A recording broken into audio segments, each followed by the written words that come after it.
Kembali lagi di perkuliahan geologi. Pada pertemuan ini kita akan membahas mengenai geologi Pulau Kalimantan atau Borneo. Kalimantan merupakan nama daerah Indonesia di Pulau Borneo. Berdasarkan luas, Kalimantan merupakan pulau terbesar ketiga di dunia, setelah Irian dan Greenland. Secara geologis Pulau Kalimantan stabil, relatif aman dari gempa baik vulkanik maupun tektonik, karena tidak dilintasi oleh patahan kerak bumi dan tidak mempunyai rangkaian gunung api aktif seperti halnya Pulau Sumatera, Jawa dan Sulawesi. Pulau Kalimantan terbagi menjadi 4 zona yang masing-masing mempunyai karakteristik yang berbeda-beda. 1.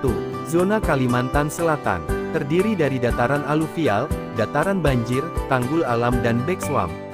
Karakteristiknya pada waktu pasang, air sungai tertekan sehingga terjadi genangan. Dataran yang semula berupa basin diendapi material endapan dari pegunungan di sebelah utaranya. Kalimantan Selatan banyak terdapat lapisan gambut yang sangat tebal sehingga daerahnya sulit dikembangkan, paling cocok hanya persawahan pasang surut.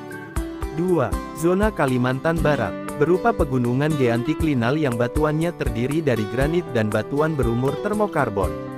Menurut Van Bemmelen, batuan ini adalah batuan yang berumur tua di Indonesia.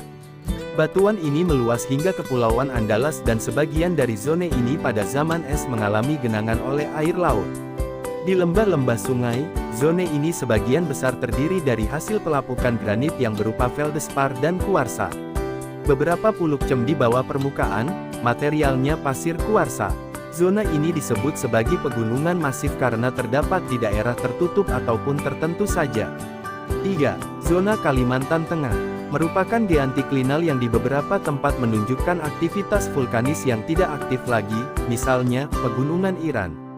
Dahulu Sungai Kapuas pada zona ini terdapat endapan yang cukup tua dan disebut formasi danau.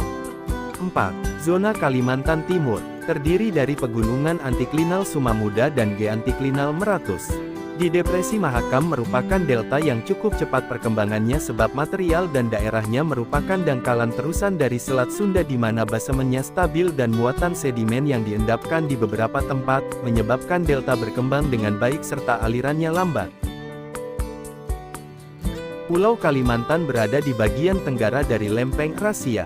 Pada bagian utara dibatasi oleh cekungan marginal Laut China Selatan, di bagian timur oleh Selat Makassar dan di bagian selatan oleh Laut Jawa. Bagian utara Kalimantan didominasi oleh komplek akresi Crocker Rajang Embalu yang berumur pada zaman Kapur dan Eosen-Miocen. Di bagian selatan komplek ini terbentuk cekungan Melawi Ketungai dan cekungan Kutai selama zaman Eosen akhir, dan dipisahkan oleh zona oviolit Melange Lupar Lubok Antu dan Boyan. Di bagian selatan Pulau Kalimantan terdapat Kuaner Mountain berumur dari zaman Kapur awal akhir berupa batolit granit dan granodiorit yang menerobos batuan metamorf regional derajat rendah.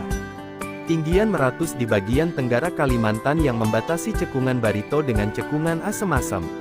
Tinggian Meratus merupakan sekuens oviolit dan busur volkanik Kapur awal. Cekungan Barito dan cekungan Kutai dibatasi oleh Adang Flexer.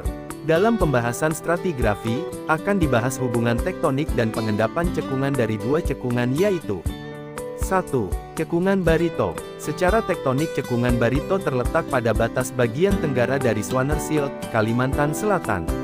Cekungan ini dibatasi oleh tinggian Meratus pada bagian timur dan pada bagian utara terpisah dengan cekungan Kutai oleh pelenturan berupa Sesar Adang, ke selatan masih membuka ke Laut Jawa, dan ke barat dibatasi oleh paparan Sunda.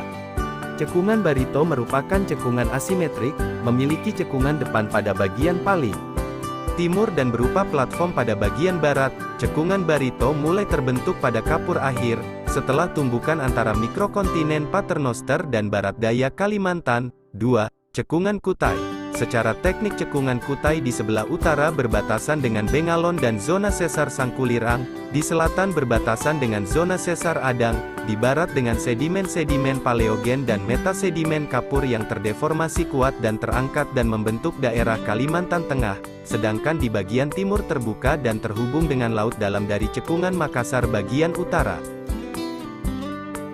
Sekian ulasan materi untuk pertemuan sekarang, sampai bertemu di pembelajaran pertemuan berikutnya. Terima kasih, wassalam.